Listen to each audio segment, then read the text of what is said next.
Good evening. Tonight on Front Page, the story isn't just about promises. It's actually also about building at scale, under pressure, and in the real world. So, from factory floors to research labs to policy rooms, the signals are getting very loud. This is Front Page, of course, by AIM Network. For a long time, India's office infrastructure has been about scale. And as far as that is concerned, more buildings, more seats, more square feet. That phase is ending. A new report now projects that global capability centers will drive 160 to 200 million square feet of office demand by 2030. That's a massive shift. And it comes with a very clear message. Global capability centers already generate over 65 billion worth in terms of dollars in annual revenue in India. And that number is growing fast and expected to reach 90 to 110 billion dollars by 2030. So what's changing is how that space is being taken up.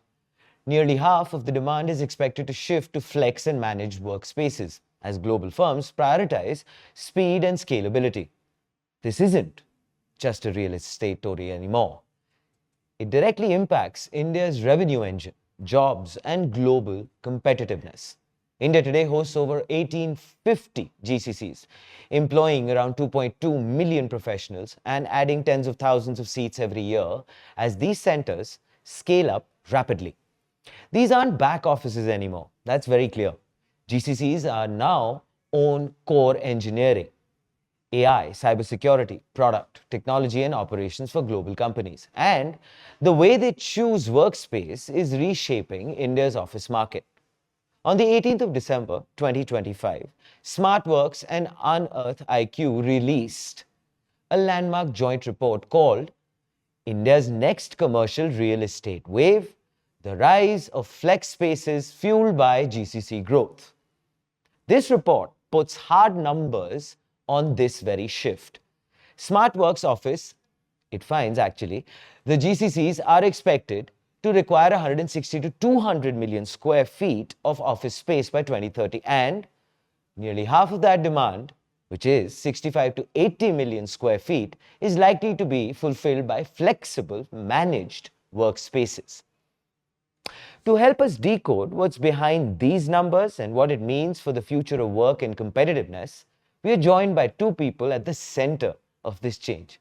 Harsh Binani, the co-founder of Smartworks, one of India's largest managed workspace platforms powering GCCs with tech-enabled, rapid-to-live, scalable workspace solutions. And of course, Gaurav Vasu, a founder and CEO of UnearthIQ, a leading strategic research and GCC intelligence firm helping global companies navigate how they build, scale, and future-proof their footprint in India. Both of you gentlemen, Harsh and Gaurav, a big welcome to Front Page. Great to have you, the both, with us. Thanks. Thank you very much for All having right. us. Quite excited about sharing the evolution of GCC and Flex. Trust me, we are looking forward to this conversation as well on Front Page. I'd like to start with you first, Gaurav. The big shift, let's start there. As far as you, and then I will then obviously from there come to you, Harsh. But let's first start with what the report projects. It talks about 160 to 200 million square feet of new office demand by GCCs by 2030, with flexible managed workplaces capturing a massive share of that. So what has really changed so fundamentally that flex has gone from, let's say, optional convenience to now a strategic default for GCCs? Thanks again, Suki. So if you look at what's changed fundamentally in the last 2 to 3 years, in fact, in the last 4 or 5 years post-COVID, right? So if you look at the nature of GCCs or the type of global businesses that we are attracting to India, are actually a large number of mid to small size or what we call as nano GCCs as well, right? So one of the big driver is driven by, even if you look at Jan to December 2025 calendar year, we've had roughly 101 GCCs being set up in India, and roughly 45-50% of them are actually what you call as mid-size and nano GCCs, right? So One of the fundamental shift is the type of businesses who are moving to India. They no longer look at very large spaces. They actually build anywhere between 50 to 200 people the size team. And they also take a wave plan approach, right? Which means they may start small and then gradually grow. That's Hmm. where flex spaces give them a great opportunity to, not have a large amount of OPEX and CAPEX and start with with a light model, asset light model as we call it, right?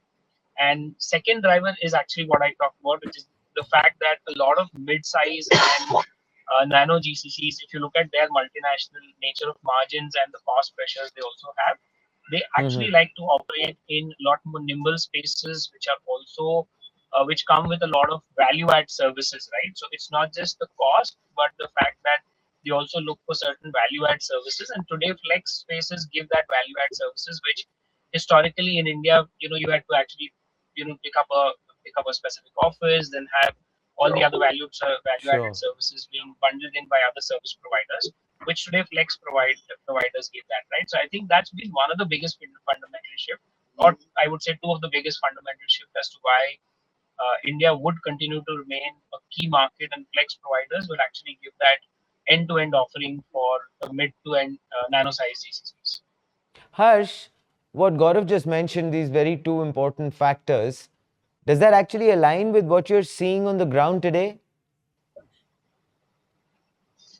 No, absolutely. Thanks, firstly, for having us. It's a It's a very pleasure. interesting, uh, and India is at a very interesting inflection point.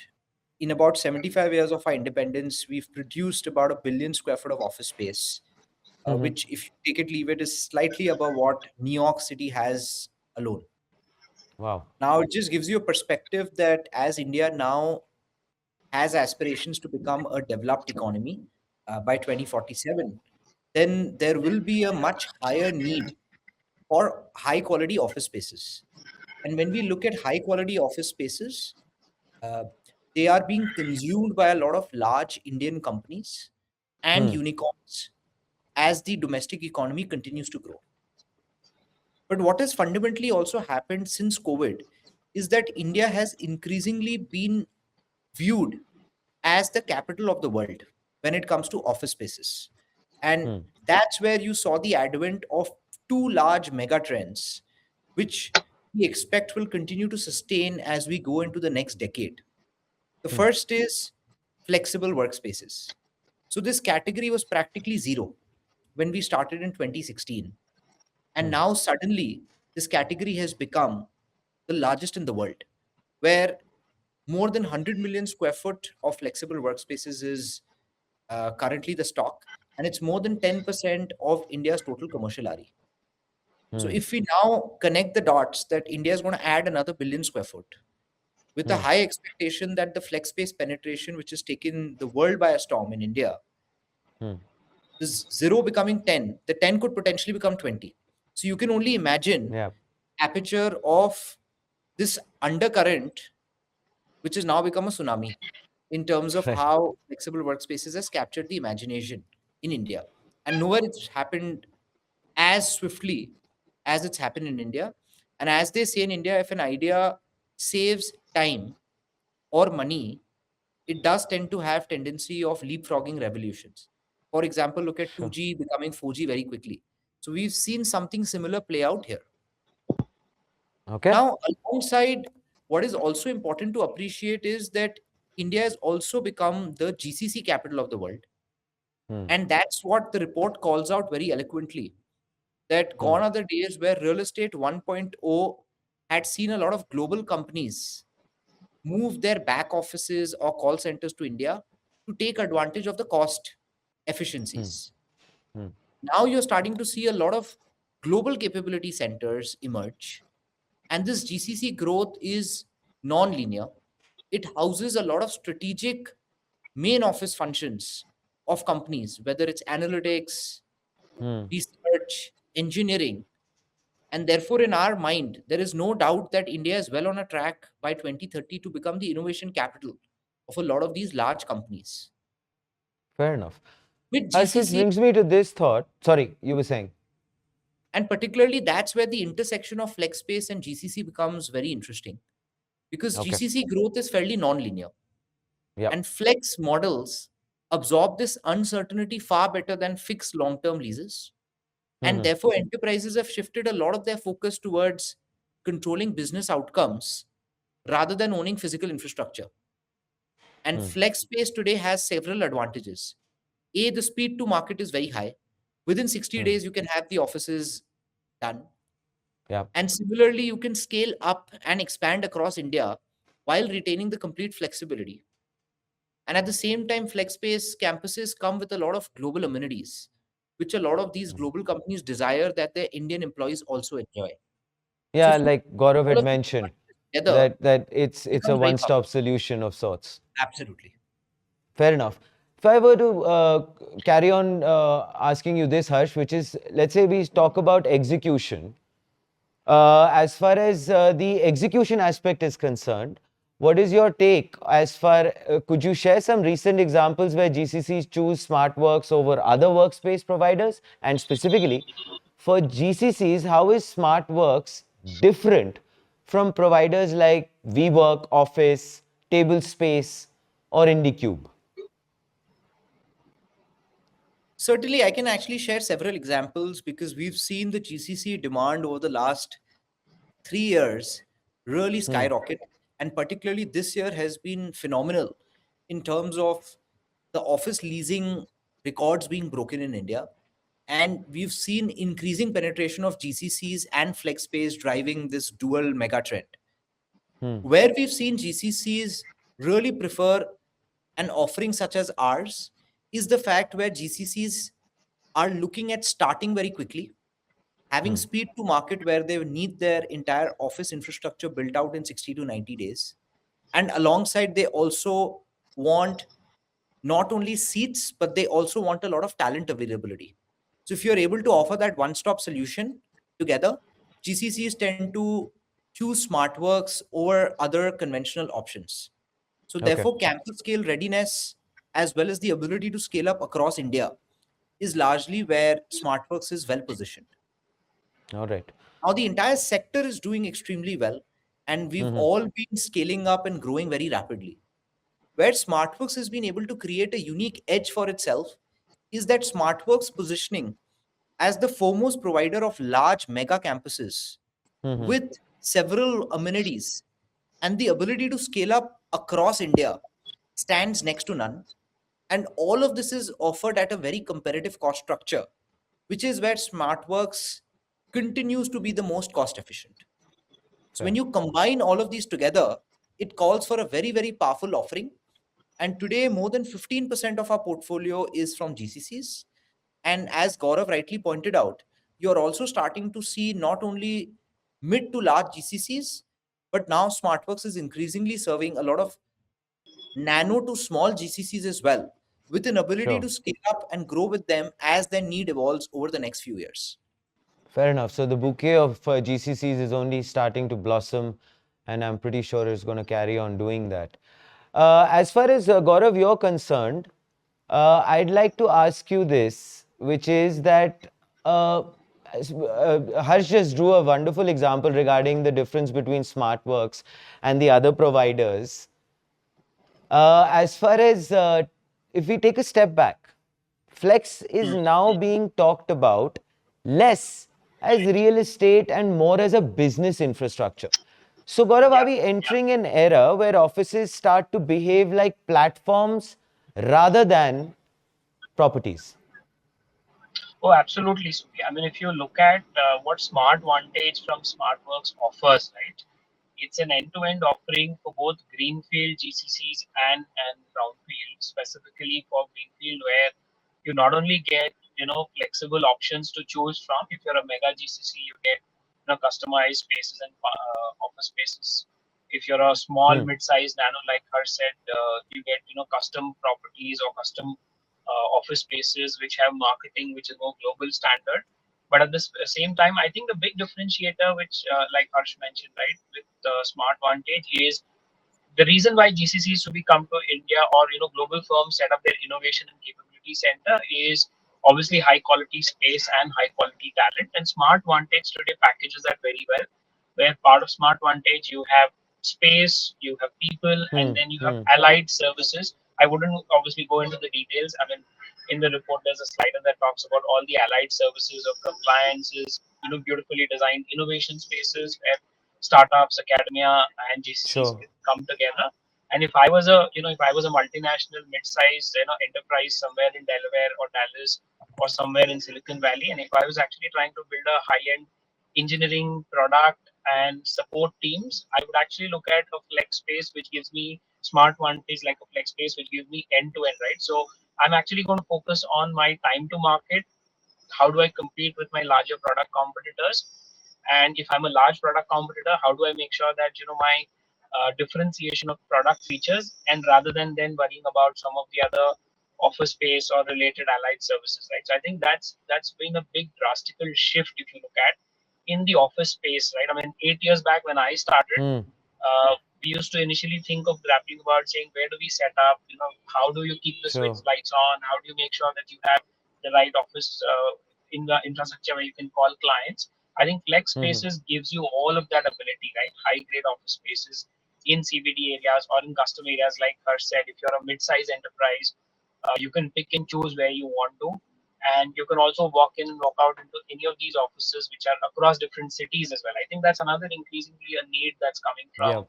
global multinationals, mid-size and even small sizes. I think that's been one big differentiation which the flex spaces are able to offer today. I think we have transformed in the last 50, 70 years, from mega office spaces to more smaller custom designed office spaces. Fair enough. Harsh, which brings me to this aspect that, GCCs today want to move from blueprint to operational floor in weeks, not years. So, how critical are speed to live, let's for example, cost predictability and workforce experience in driving this shift toward managed workspaces? No, absolutely. And we are living in that era in India where quick commerce has made 10-minute delivery available. Mm-hmm. Expectations have Correct. become much more heightened to get to Hmm. market very quickly. And therefore, speed to live has become a non negotiable requirement for successful GCC long term, particularly Hmm. in competitive markets such as India. This, of course, comes with a lot of predictable cost structures through the OPEX models, which reduce a lot of risk at a global boardroom level, making the decision to move to India much more easier. Because fundamentally, nowhere in the world you have such a setup which can scale up and compound so quickly. Your rental Sure. arbitrage here is real. You can still get a lot of high grade office campuses for less than $1 a foot, which Mm-hmm. would easily be 5 to 10 times higher in a global market. On top of that, you have talent available at significant cost arbitrage. And this is Hmm. high quality productive talent which can be skilled and trained to your needs. If you combine a combination of speed to market in terms of build out of your infrastructure and talent, India offers a lethal combination. And this Fair enough. eliminates a lot of uncertainty, particularly in the environment where managed campuses are able to take care of both these needs, which is what compelled us to launch Smart Vantage. Because a lot of our clients were coming out talking about this one stop hassle free solution where Hmm. they get Hmm. consistent experience so that they can focus on their core and we Sure. can focus on our core, which is to create the infrastructure and provide the right talent. So, from that perspective, today, when we look at our client profile, Smartworks often gets selected, right, when clients need to plan for hundreds or thousands of seats rather than these small pilot projects alone, which we are also catering to. But of course, the larger requirement is where we've created a niche for ourselves So, a and one decide stop solution absolutely. is what you are championing at this given point in time. That's right. So if I And was will to obviously probably carry give on to you do a it. Gaurav, time, I want to come to you with that. Are you seeing yeah. this demand for speed and certainty, for example, consistently across sectors and Yes. geographies, as Harsh just mentioned, that as they are providing a one-stop solution? No, absolutely, Sudhi. I was just, going to give you an example. If you look at the GCC wave pre 2019, or if you look at the time to set up and get a 250 people or a 500 Hmm. people GCC established and get that up and running, typically in the past, around 2015 to 2019, that regardless of the states, right? I'm not going to compare the states here, but if you look at an India entity with a 250 or 500 people team, would take you anywhere between 120 to 180 days. Actually, that's come down drastically to less than about 60, 65 days, right? That includes the centralized licenses, shops and establishments acts, state related acts, and like what Harsh said, right? Building Mm-hmm. a custom made solution, getting the branding in place, the global colors, palettes, logos, everything in place, building custom innovation spaces. All of that can actually now happen in a matter of 60 days. All of this can happen, and a lot of credit should also go to a lot of states who have been taking initiatives of single window clearances. There are states, again, it's part of some of our reports and playbooks we have done as well. So yeah, so if you look at pre 2019 to now 2025, I think the big shift has been that the entire time to set up a GCC and get the 250 or 500 people GCC up and running has shrunk from 180 days to now 60, 65 days. Right? I think that's a huge change, and a lot of credit should also go to a lot of initiatives being taken by the central and state governments. Again, multiple state governments on single window clearances, approvals on shops and establishment act, and creating a GCC, customer success officers that we have done. And to your point of, is this sector specific? Is this something which is across the board? It's Mm-hmm. actually across the board, regardless of the size of GCCs, regardless of the sectors, be it insurance, be it banking, or pharma and healthcare as well. Right? If you look at everybody is now competing with digital first businesses globally, right? So a big bank is competing with a BFSI or a fintech or a nano bank globally, and those nano banks are Mm. also setting up businesses in India. So time to market for B2B, B2C products for a pharma trying to, for example, Amgen came in the last 12, 18 months, and somebody like them would try to look at how they set up a GCC and cut down the entire drug development cycle and time to market for some of their drugs, right? I think time is very critical in getting the entire team, not just the legal entity, but the entire team up and running. And I think we have done a phenomenal job of all the ecosystem players coming together in making sure that it's shrunk drastically and India has become a much more attractive geography in that sense. Before I move on to the tier two cities, both of you gentlemen have very quickly, right? I would request you to rate, actually not rate, but I mean, given the fact that you're so deeply ensconced as far as the ecosystem is concerned, Maharashtra, Andhra Pradesh, Tamil Nadu, Karnataka, which of the states, according to you, are doing wonderfully well as far as the infrastructure is concerned? And which are the states which could probably, well, learn and leapfrog? Very quickly, huh, Gaurav? I'll give you four. Sure, sure. So I'll give you an example. I'll just give you a data-based approach since UnearthIQ is a pure data and research firm, right? I wouldn't give you a sort of a rating, but if you look at of the Fair. 101 GCCs, new GCCs established, or 150 plus new GCC units established across India, hands down, I think Telangana and Bangalore, Hyderabad and Bangalore continue to attract large, mid, small, all different sizes of GCCs and sectors. I think Pune and Chennai have done a phenomenal job of attracting what we call as GCC new units of existing Mm-hmm. GCCs. Both of those top cities, which I talked about, have roughly about 60-65% market share. And Mm-hmm. some of the others regions like Pune, Chennai will continue to attract a lot of your second center, third centers, along with the new GCCs as well. I think there's a lot. There's a lot for a lot of the other states to still put together in terms of the ecosystem. I don't think there is anything lacking. Whether you look at Kerala, whether you look at MP, you look at UP or all the other states, I think some of them have policies and some of them are making policies, and they also have a great talent ecosystem which has already been built over the last 4 5 decades by IT services. I think it's about attracting the right type of GCC. If you look at Pune, continues to be a hub for automotive engineering. Bangalore obviously continues to be a hub for high-end product engineering, BFSI, pharma, multiple sectors. I think for other sectors, for other states, I think what's important for them to learn is to curate the larger ecosystem of innovation play. Right? I think that's something which some of the other, for example, T Hub has done a fantastic job in Telangana. The NASCOM COEs in Bangalore and some of the other tier one cities have done a great job. I think if they can marry the innovation piece, because like I think we began the discussion where we said these are coming in not just as a cost arbitrage play, but all of them also want to set up their capability center. I think some of the other states could learn and partner with a smart one tech sort of player where they can club and bring together an innovation space within the office spaces itself rather than Fair trying to enough. rebuild so they can leapfrog faster.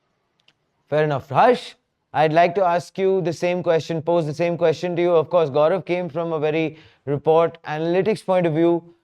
You're the man on the ground. You're seeing everything happen and unfold in front of you. So, how would you put it across? Look, as businessmen, we are seeing opportunity in all the major states, and Mm-hmm. particularly the top seven cities of India, which is where 90% of India's commercial RE is concentrated, are all seeing several large GCCs evaluated meaningfully. And Mm-hmm. for us, as we look at our decision, it does not hinge purely only on GCCs. We are also seeing conventional demand shift. So, particularly the West markets and South markets have perhaps seen more policy support than Mm. the markets in North and East in general. So, all the usual suspects of Pune, Bangalore, Chennai, which, Yep. regardless of GCCs, were anyways doing quite well from a commercial office space perspective, have clearly Mm. taken a lead over the other regions of the country, which have now also started to see very proactive intervention.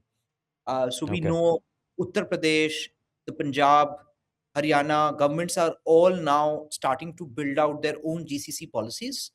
And therefore, Sure. as we see Maharashtra, Telangana, Andhra Pradesh, and Karnataka, which had perhaps taken a lead in terms of more Mm. GCCs coming, definitely the competition between states is intensifying, and more competition means more options and more business. So, therefore, we are very, Sure. very happy and have kept our foot in each of these states as we see more opportunities emerge. Spoken like a true entrepreneur. Well done, Harsh. And of course, which brings me back to the report, which I guess is clear. The overall ecosystem is looking nice and robust and shows a lot of fabulous potential moving forward. Gaurav, coming back to the report actually highlights rising GCC interest beyond Bengaluru, Hyderabad, and Pune into tier 2 cities. So, what will determine how fast tier 2 India becomes a serious GCC destination, Gaurav? So if you look at Subi so far, I think in the last 5 years, I think the market share of GCC units in tier two cities has drastically gone up from under 3 to 4% over 8 to 9%. Right? I mean, if you look at end of this year, calendar year, we cross about 9% share of the tier two city markets. I think what will determine, I think it will continue to determine two critical aspects, right? So between tier one, tier two city, obviously the cost differential and the quality of infrastructure, obviously, in fact, in some of the tier two cities, quality of infrastructure, and Harsh can add on to this, is almost comparable or slightly better in some of the tier two cities. But I think what will clearly act as a differentiator is the high quality talent and a lot of talent that is actually now post COVID moved to tier two, tier three city. These are Sure. mid-level career talent who's moved from be it product engineering, customer success management, moved from a Chennai to a Coimbatore, right? If you look at Coimbatore and Ahmedabad, they are phenomenal case studies from a tier two perspective. I think Hmm. Coimbatore has crossed over 55 plus 60, close to 60 GCCs now. And Hmm. why did that happen? The blueprint or the playbook was a lot of talent that had actually migrated mid-level. One of the reasons why tier two cities were always holding back in terms of the growth and share, if you look at IT services, they have a larger share, was not the freshers. I think there's phenomenal amount of fresher quality talent that comes across from engineering, commerce, and all the other streams. But I think it is the Hmm. mid to senior leadership talent, right? And a lot Which of is now ancillary ecosystem being filled as a gap. which has now been filled as a gap, right? I think that gap, as it gets filled further, if you look at the leadership talent, so the mid-level Sure. talent gap is filled, and that's why a Coimbatore could leapfrog, a Gift City or a Ahmedabad could actually leapfrog and have over 40, 35, 40 plus GCCs in Ahmedabad now, Sure. right? And they're setting a target of over 150, 200. Similarly, Coimbatore. It's actually the top layer of the GCC country head, a CIO, CTO, right? A lot of Fair. them may not have, even if you look at now, tier two cities, not just in India, but around the world GCC ecosystem, you'll see a lot of them will be second or a third center. So it's a hub and spoke model. So your hub will be a Chennai or a Bangalore Fair versus a enough. Mysore, right? Got That it. will be a hub and spoke.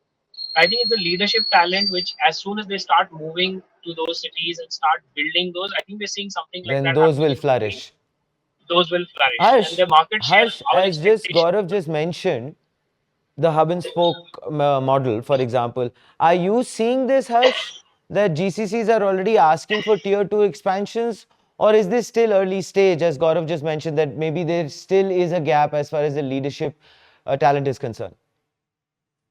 Well, I would concur that Okay. both in terms of availability of supply Mm-hmm. as well as availability of talent, the large gap which existed, let's say a couple of years back, that gap is Hmm. starting to shrink. Hmm. However, the gap still exists, and the depth that you have available in tier one still continues to be very high. So, therefore, I would not say that the tier two trend is more of a cost play or a talent play. It's more of a Hmm. talent density play. Of course, Hmm. Flex is making tier two very practical for a lot of Hmm. these Hmm. large Hmm. cities and not just aspirational. And it's a fact that we are seeing a 50% shorter commute time in cities such as Jaipur, Pune, which Sure. of course directly correlates to higher employee retention and productivity for tech firms, particularly. However, we do recognize that the cost rental advantage is not the only hook which will get a lot of large GCCs to adopt tier 2. They would Hmm. want ecosystem and greater availability of mid to senior level talent Fair. available before tier 2 becomes a more permanent destination for GCCs. At this Fair. stage, tier 1 still continues to dominate the conversation, and we still believe tier 2 will take some time to mature. Hopefully, it is a few years rather than a longer time. Fair. Harsh, which actually brings me to this. Modern GCC offices, as you have mentioned earlier, are experience ecosystems now. People want that experience. So, where does workspace directly influence talent attraction, retention, and productivity outcomes? Maybe that gap that you just talked about, that it could be squeezed further. So, this question needs to be broken down into two parts. What is it that I need Mm-hmm. in my office, and what Yeah. is it that I need outside my office? Perhaps within the office, it's very clear that large enterprises demand a one stop solution, which Mm-hmm. A gives you speed to market. So within 60 to 90 days, you get your option ready. Then this option is highly scalable across India. And Mm-hmm. finally, this option gives you flexibility to scale up and down depending on how your needs of the business evolve. Fair. Anyone who's able to offer that in a tier one environment has a fairly large GCC offering on their plate, which is where FlexSpace tends to get benefited significantly. Understood. However, the other question that you pose, right, that what is it that makes employee retention easy Yeah. and Yeah. productivity high? Yeah. That question cannot alone be answered by what you provide in your office. While office is a great determinant to making sure that your daily life and the Hmm. hours that you spend at office gives you that congenial environment. However, Hmm. a lot of the intangibles with regards to your commute time from your home, ecosystem that you have available for your family, the school ecosystem, and just the Hmm. overall environment where you feel very fulfilled. Fair That enough. entire ecosystem is where we are starting to see a lot of differentiation emerge in different cities. And Hmm. as we look at a holistic solution, the employer today is not solving for only office, but he's also solving for office plus ecosystem to ensure that their employees are very happy and productive in the environment that they are in. Which is a very positive thing that you've just mentioned, Harsh. Gaurav, which brings me to this. From a global boardroom perspective, how important has workspace experience become in India as far as decision making is concerned, as Harsh just mentioned, that there are people who are trying to create that holistic environment. How does it translate into the into the boardroom? No, it has become an extremely critical experiential question right now. I can give you tons of examples. You look at EY moving to Coimbatore, you look at a Nissan, looking at currently explore, I mean, already been in Trivandrum for a long period of time. Why did a lot of Mm-hmm. these global GCCs choose, or a Flex, for example, in Coimbatore again? Why did these GCCs choose a specific location? Was they wanted high quality highly productive product engineering teams based out of these locations, which improve productivity, which improve overall experience. If you look at overall, I mean, GCC attrition is today trending at about at a country level at about 10%, right? But if you look at Hmm. most of the GCC tier two cities, right, from Trivandrum, Kochi to Ahmedabad to Jaipur to multiple other cities, if you look at, they're hardly 5%. And I think a lot of intangible that Harsh spoke about become extremely critical, especially when you're focused on high-end product development, product launch, or a chemical Hmm. molecule analysis that you're doing for a drug launch. You can't be distracted by a lot of these factors. A lot of those non-tangibles have a huge impact on why a boardroom chooses, let's say, hey, if I want to expand and add another 150 people center of excellence team, should I do that in a Bangalore where the commute times are becoming challenging because obviously today it's the hub and it's the capital and would cross 1,000 GCCs in a matter of another 6-7 months, right? Or should I do that Hmm. in a tier two city where a lot of these experiential related and employee retention related challenges are killed, right? I think it has become very critical. Tons of examples. I've given you a couple of them. And I feel that increasingly that's how tier twos will have to position themselves, right? And also a lot of state governments will have to balance between how they attract a lot of GCCs and also enablers. It's a responsibility of enablers like us and a few others, the other competitors, to see how they can balance out, the core versus the support between tier one, tier two cities. Because I Hmm. think this is going to make a huge difference in the next 3 to 5 years because there are clusters in tier one cities which are becoming challenging. So let's also accept Hmm. that a Bangalore is not 100% foolproof, right? So if there's a BCP plan, it also needs some of the other tier two cities to live up and support it, right? So I think some of the boardrooms are talking about BCP, employee experience, and a lot of these intangibles. And already, like I said, if you look at second and third centers from Ahmedabad to a Trivandrum to a Jaipur have started at. Gaurav, which brings me to this thought. Harsh, I will come to you. But very quickly, Gaurav, could you just sum this up for me? Different GCCs, different needs. 300 people, for example, in a particular GCC, scaling up to 3,000 people. So, scaling GCCs and highly mature centers, what are the strategies? How are workspace strategies looking at that entire aspect?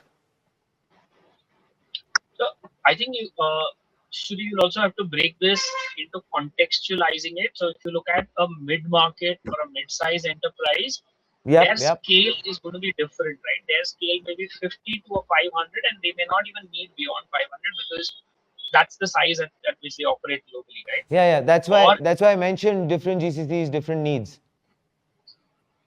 So I think scaling from it's not just a flex question. I think you also need to look at from Okay. a scale perspective, how is the competition intensity? Because I think one of the Right. undercurrents that people need to realize, we attracted 101 GCCs this year. Last year we had over close to about 80 plus GCCs. To put together in the last 2 years, we've attracted 180 plus, right? Hmm. How do you look at talent branding? I think the GCCs coming in 2026 or existing GCCs trying to scale need to look at the scarcity index, right? What's the demand supply scarcity? I want to set up a automotive analytics COE in a Pune or a Bangalore, but Sure. is the demand supply equation supporting that, right? Can I quickly scale? So scale is Hmm. going to be a result of what's happening with my demand supply talent ecosystem given in the same location or in the same city. Second, what is the ancillary innovation ecosystem available? Can I also partner with a lot of subcontracting partners, the likes of say, Harbor and Nashcom Innovation Center and startup ecosystems to build it? A lot of scale in the next 3 to 5 years is going to be about a mix of how I scale my own team and how I actually scale along with the partner ecosystem. And the partner Okay. ecosystem could be the tech services players, the innovation partners, and the enabling partners. And Smart Vantage and UnearthIQ also has an offering which helps you scale your innovation without actually just scaling your team, right? And I think Okay. the other piece, which we need to look at it from an India perspective for I GCCs actually will. is also I the have. AI space. Sorry, Gaurav. I actually have to go to Harsh because of the paucity of time. Really sorry, but I would request both you gentlemen to be fairly crisp because there is so much genuinely which I want to cover with the both of you. Harsh, how do you operationalize those differences when designing and managing these spaces that Gaurav was just alluding to? Noor, like Gaurav mentioned, every GCC is very different, and Mm-hmm. their aspirations, however, are consistent. That the Yeah. experience that they're getting in India in their GCC has to be equivalent to the global standards that they've built their HQ, because for them, this office is also symbolic, that this is So. part of their main decision making rather than a back office, which is how India used to be known earlier. And True. we've seen, uh, every detail that matters, right? Whether it's the acoustic panel or the lighting or the color Hmm. palettes, it's all customized to reflect the parent company's global brand DNA. Hmm. Seen many examples, right? Like, for example, one manufacturing GCC even integrated a live product showcase experience center directly inside their Hmm. managed campus. And we've also seen a lot of large companies take full floor plates, create their own customized amenities, which are replicated and does not make you feel that you're very different to where your office would be globally versus where you are in India. So, to that Hmm. extent, where platforms such as us tend to benefit is if you are able to also blend a fair amount of standardization on your backend systems. Because somewhere again, remember, there is a trade off that you're trying to also have of speed to market versus customization. So while your intent is to offer both, you do realize that you have to build very strong integrated models on the back end to deliver Hmm. on the promise that is required here. Gentlemen, very quickly, both of you, I want to ask you the cost factor. Uh, Gaurav, from the report, analytics point of view, entrepreneur point of view, Harsh. India is no longer just about arbitrage. How much of today's GCC workspace decision making is cost driven versus capability driven? Harsh, I'd like you to maybe weigh in first, and then Gaurav, I'll come to you.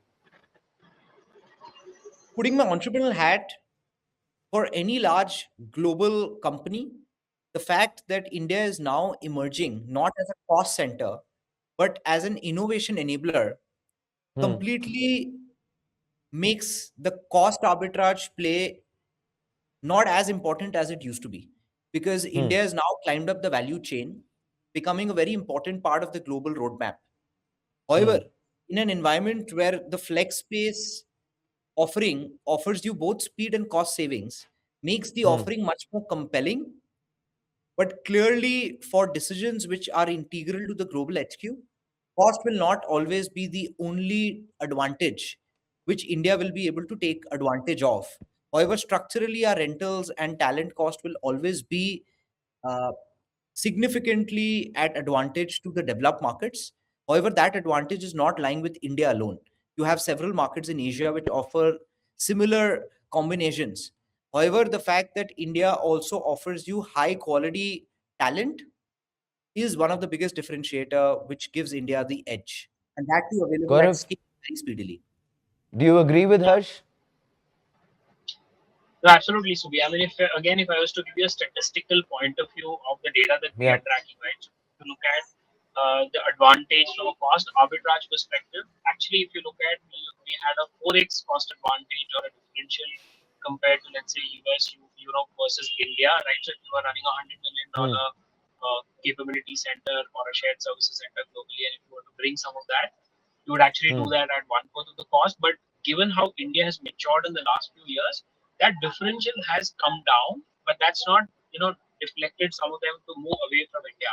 It's actually now one third, right? It's actually come down from one fourth to one third because Bangalore has a lot of high end talent, high quality talent to offer, which you wouldn't get anywhere in the world. Similarly, Hyderabad or some of our other cities have that talent. So the point on the cost weightage, if you look at in our own model, right, part of another like if we were to look at a cost modeling for a boardroom, and if you were to look at what boardroom would ask us as a question, there are three parameters. One is cost, one is scale, and capability. Can I build a center which is end-to-end capability for my core business versus support business at the right price point? And it shouldn't be a Hmm. center which will not scale beyond a certain limit, right? So today, India accounts for one third of their global operations support most of the GCC, right? I'm again not taking some of the outliers in that case. So from a 50% weightage in early 2000 2010s to now, fast has taken a 30% weightage in a in a model that we would create for any global enterprise that we would work with. I think scale and capability and innovation capability has become two of the other critical parameters who actually get an equal amount of weightage. Fair enough. Harsh, if GCCs are doubling down in India with smarter infrastructure and faster expansion, what does this signal to global boardrooms about India's readiness for the next decade of value creation? The jury is out clearly Okay. that India is no longer an experiment, but a Okay. permanent long term global operating base. And the rapid alignment that India has been able to offer of ensuring that the local infrastructure Hmm. is aligned with global corporate ambition, it clearly to the global boardroom reflects a growing confidence in the Indian ecosystem. And we've seen, to Gaurav's point, right, that the cost advantage is clearly an entry point, but the Hmm. boardroom conversation does not talk about the cost efficiency alone. It talks Hmm. about longer term value creation and how strategic the Indian GCC becomes to the overall global innovation roadmap.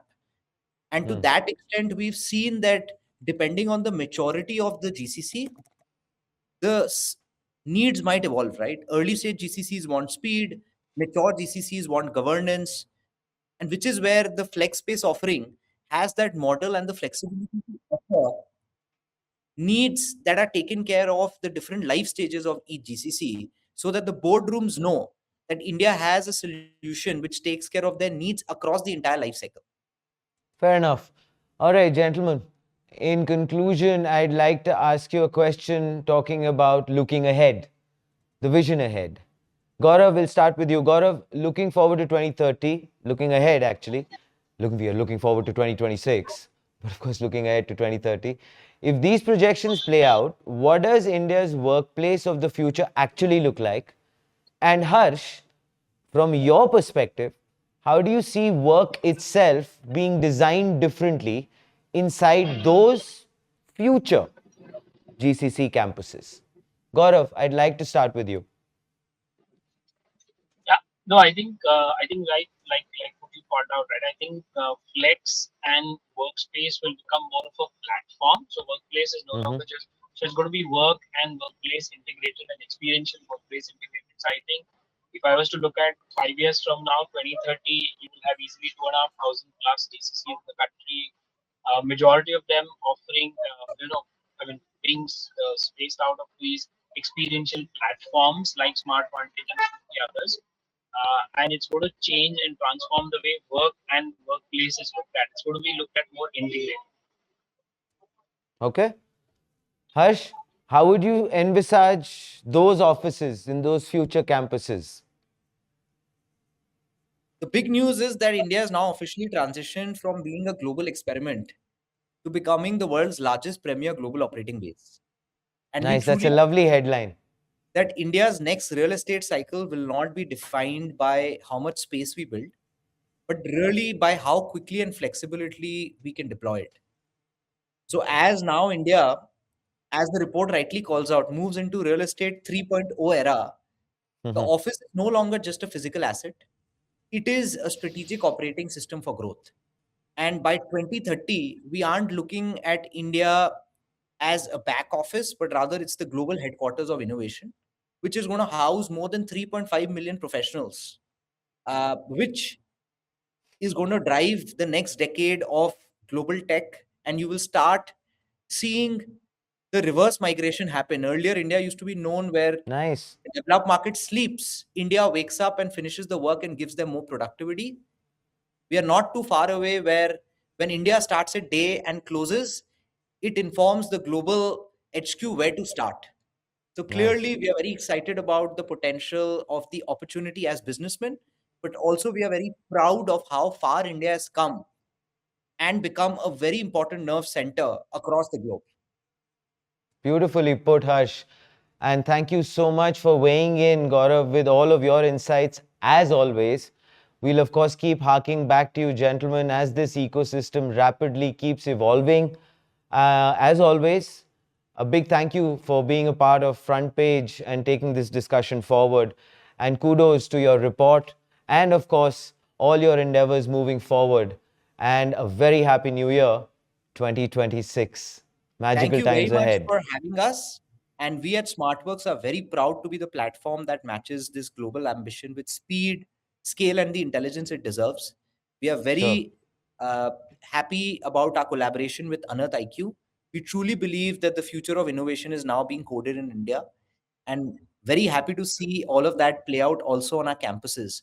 With that, would like to wish all the viewers a very happy new year, and thank you for your Yeah. patience and time from both Gaurav and me. Thank you so much. Wonderful. Thanks so much, Gaurav. Pleasure having both of you gentlemen with us. Well, ladies and gentlemen, there you have it. The architects of that report, which of course augurs brilliantly well as far as India is concerned. The real estate cycle 3.0 has begun, and India is officially the GCC capital of the world now. And times ahead seem to be only very encouraging for the country as it grows and establishes a huge footprint globally. And I think one of the takeaways that I had from Harsh was beautiful. I believe those times have changed, where no longer is it that we are going ahead and trying to finish off the work and let the other developed world start theirs. It is reverse migration which is starting to take place. And I believe we have the infrastructure, we have the talent, we have the policies, and of course, we have the workspace to make sure that that dream is constantly going to be turned into reality as it has already has started, and it is only going to be glorious ahead. Ladies and gentlemen, this was Front Page by AIM Network. Like, share, subscribe. Always remember, think AI, think India, think GCCs, think AIM.